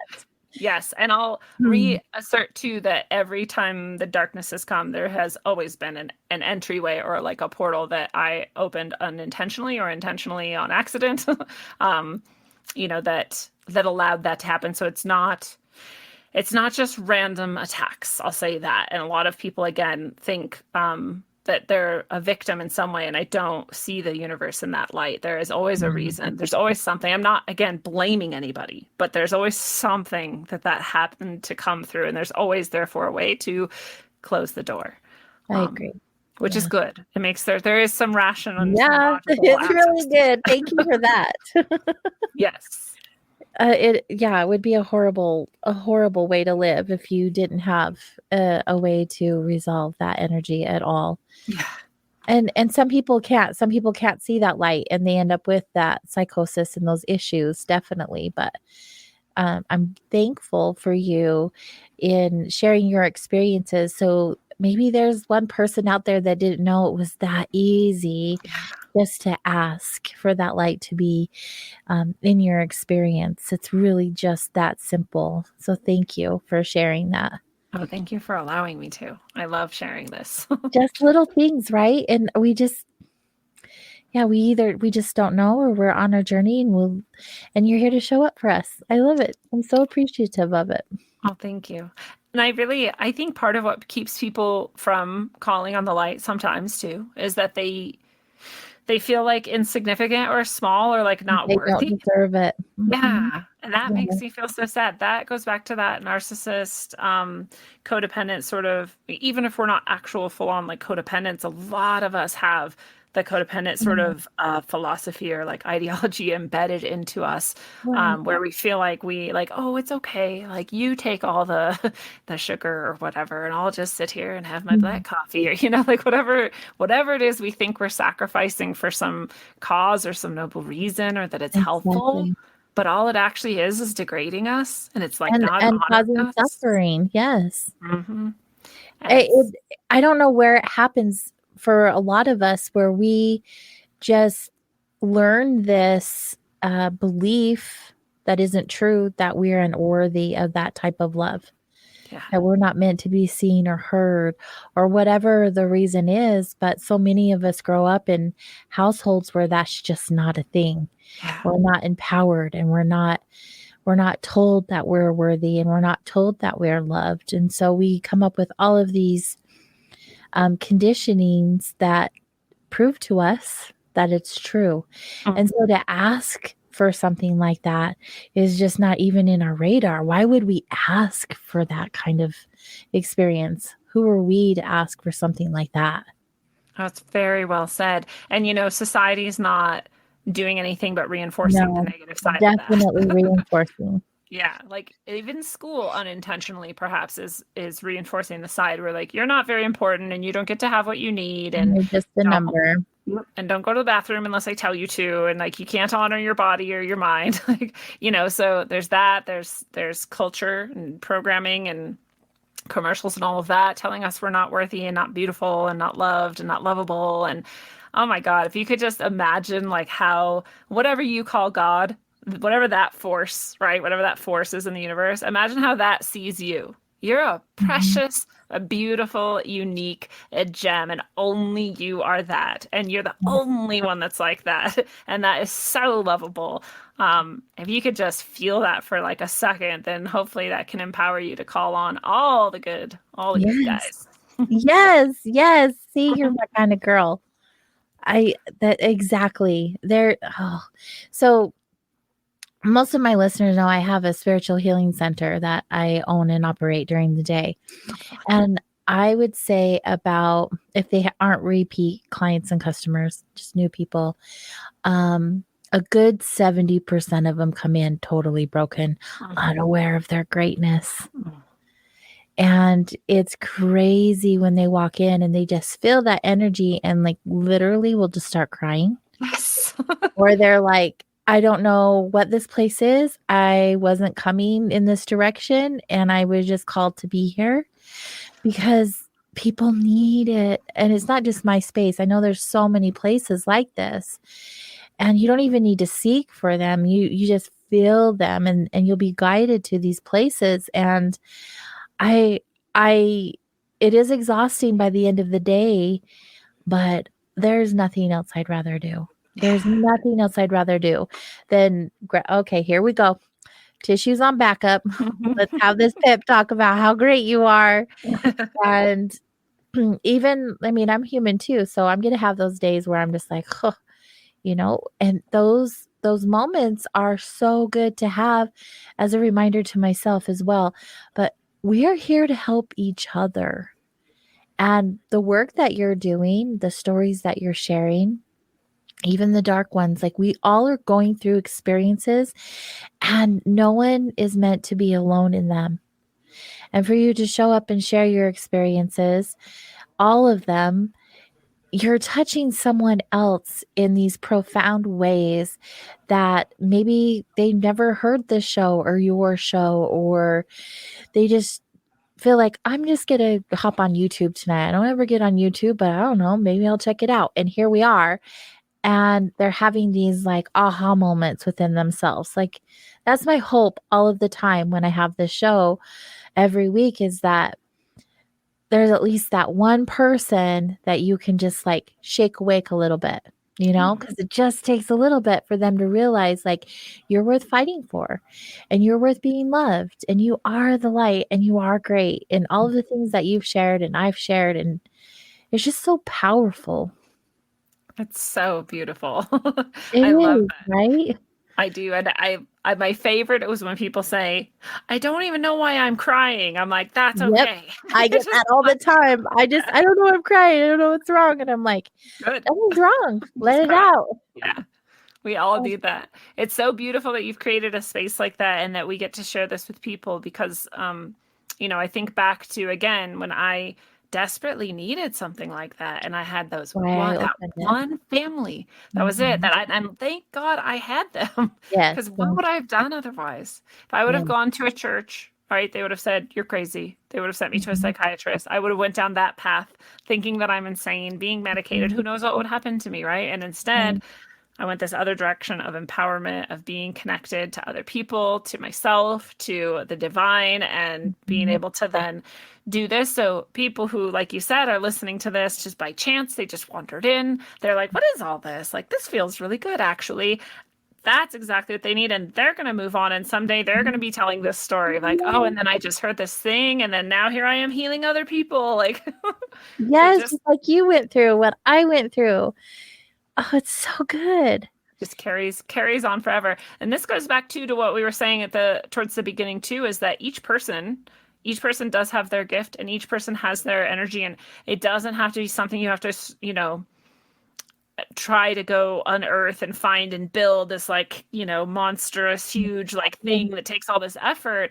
It's what you already are. It's who you already are. It might be covered under some layers of gunk and depression or sadness or trauma or whatever, and that's true for all of us, but it's in there. And it's exactly what you've always loved. It's exactly what's always brought you joy. It's exactly what brings you delight every day, and those are the things that come together with your own healing to create the exact package that is then going to heal someone else.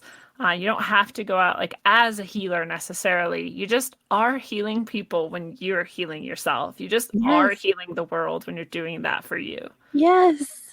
Yes. And it's crazy how we're taught that selfish when it's actually so selfless. Like, it's the most amazing thing that you can do. And this isn't something that I've known for a long time. I tapped into this not too long ago. My journey was long and traumatic for a while.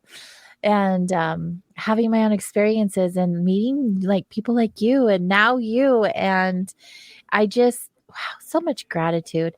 The chat room, I have to give them a shout out. I try to do that as much as possible. You guys are so active tonight. They're enjoying you very much, Lindsey. And we're I'm all so so grateful. happy that you're here. Thank you, everybody. It's awesome to be here with you all. We'll definitely have to have you back, no doubt, because you have so much more to share. We barely tapped into it. I mean, we still have about 8-10 minutes, but you have so much to share and so many experiences. And I was looking on I don't know, I was searching for you because your name sounded so familiar. And then when I came across you, you had done an interview with John Russell, who I interviewed not too long ago, who I think is fantastic. He's awesome. He is so awesome. And the two of you together, I was like, this is my lucky day. This is my lucky day. I get to sit here and hang out with the two of them. I know we're so lucky as hosts that we get to meet all of these really amazing, cool people and talk to them and pick their brain and learn and grow. And I love it. Like I said, I couldn't imagine doing anything else now that I'm doing all of this. Right? It never ends. It never ends. And I feel like that's my drug in a way, for lack of a better word, because if I'm not getting it, I don't feel good. I have to be serving. I have to be showing up for someone. Of course, myself first, but I mean, outside of that, it's so important. It's so vital to my existence. And I feel that from you too. I feel like, what would you do without this, right? This is where you are meant to be. This is exactly who you are. And this is exactly where you're meant to be. And it shows all over you. And there are some people I just get lip service. It sounds really good, but it doesn't feel really good.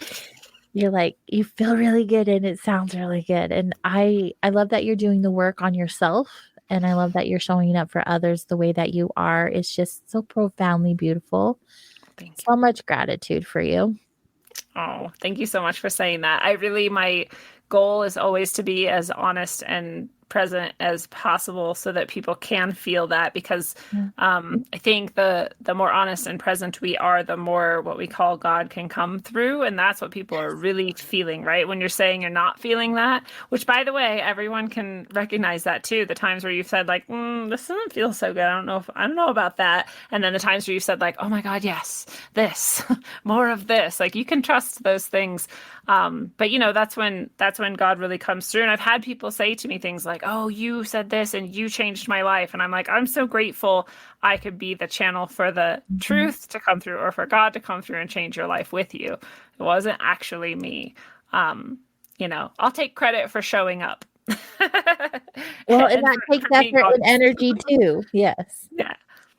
Because even when people understand this way of being, not everyone wants to put themselves out there to share it. Yes, I feel like it takes courage.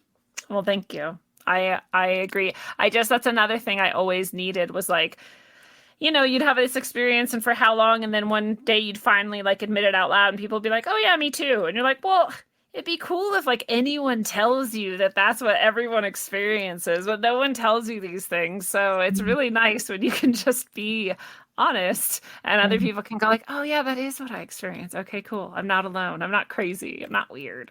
Yes, because you feel like you're going crazy. You really do. Like, yeah, especially in this you're realm. crazy. Yes. Yeah. Yes. So because we have about 5-6 more minutes, I want to make sure that you have shared everything. So you're an author, you have a bunch of books. Let's talk about those, talk about your website and all of the things that you offer. Yes, thank you. I have 2 books in a series that are fictional novels, and so they take place in the very, very, very, very distant past and also today. And so you can read them in any order, but they're the Sine Curve of Aeons trilogy. They're anywhere where you can buy books. They're also on my site if you'd like it direct from me with an inscription. So if you like to read about all the things we just talked about and more, and maybe hidden ancient history and other types of things. There's all kinds of stuff in these books. They're super fun reads, and they are channeled. They're not channeled in the same sense as my other books where it's like word for word, here's a message from source, but it's the story was channeled and given to me to write. So super fun, very profound, very cool books to read if you're into fiction. My other books are channeled again, word for word, that sort of direct messaging. And one is All Endings Are Beginnings. And it's a really fun book, like I said, to use as an oracle. You can ask a question. You don't have to learn tarot or do these things, right? You can just ask a question, open the book, and it gives you a direct answer. And people have been using this for, I think it's over a year old now, and I get messages all the time of the really cool ways in which I wanted to try one of those before. I really, well, and I didn't even know it was going to be that, honestly. I just put it together, and then someone started using it. Actually, I started using it that way just to talk about bibliomancy, but then I realized like how direct the answer was. More than with bibliomancy, sometimes you're trying to like, okay, I mean, does it mean this or this? But this book, you're like, oh, that's a pretty direct answer. Like that told me exactly what I needed to know. So it's a really fun book. That's All Endings Are Beginnings.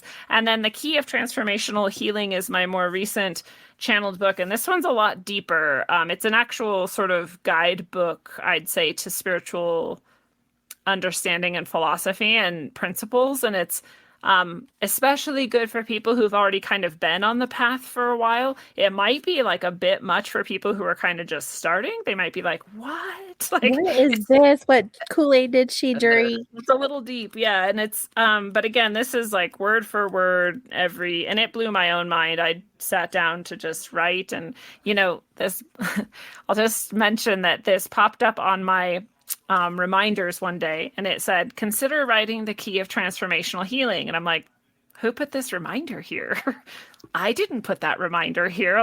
And then I realized oh, my guides are telling me to write the book, The Key of Transformational Healing. I don't know what that is, but I'll try it. So I sat down to write, and it just flooded in. And wow. I'm reading over it afterwards, and I'm like, wow, this is okay, yeah, that does make a lot of sense. So it's a pretty intense, very cool, very short book that was channeled from, they call themselves our spiritual ancestors.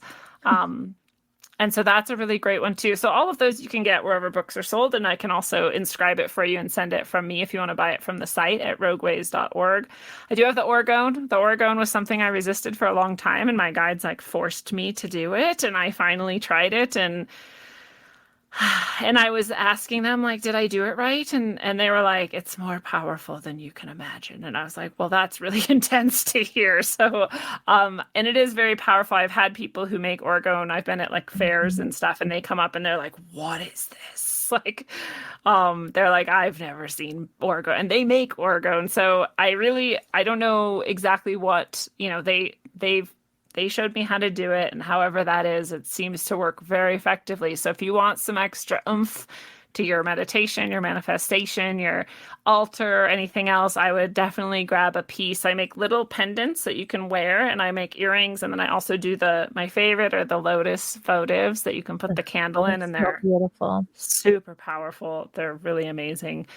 And compared to a lot of other orgone, it's very affordable too, I have found. So if you like orgone, that's there on the site too at rogueways.org. And then all my services, I do tarot, I do one-on-one just coaching and talk, where we can just talk about anything. I can help you in your own spiritual practice, or your own sort of what you're doing on your own journey. I do the guidance sessions where you can get guidance from your guides and allies, where we kind of go into a psychic space together and get messages. You can ask questions and receive information. And I also do the ceremonial healing, which is a shamanic healing, especially if you feel like you have dark attachments or other deeper level issues going on that you need some assistance with. I think that's everything. So many things. Things. And then the show, if you want to come listen to Rogue Ways, it's on every podcast app. You can see it on YouTube, although I don't do full episodes there. Usually my full content is always on rockfin.com/rogueways. Awesome. I'm definitely going to be checking some out. I'm so into all of your messages and everything that you have to share. You're magical. Oh, thank you. I'm so grateful. I'm in the spirit hands. Yeah. It's been really great to connect with you. I know we're kindred spirits who have a very similar energy and messages and intentions. And so I'm very grateful. Yes. And I would love to have you back in the future if you're open to it. Anytime. Yeah. Anytime. Perfect. Thank you so much. It's just been a joy. And to all of you who have hung out here with us tonight, thanks for hanging out. You guys are the best. I have such a huge support system. To all of you in the chat room, you guys are amazing. I'm so grateful for you. I know I tell you all the time, but I mean it each and every single time. I love you guys. And to my producer, Chanel, and to everyone at Bill's house in Pine Bush this weekend, good luck and have so much fun. I wish I was there. And to the rest of you, next week will be, we're going to talk about sexual enlightenment. One of my favorite topics. I hope you tune in next Wednesday, another live show. Until then, everyone, be good to yourself and be good to each other. Good night.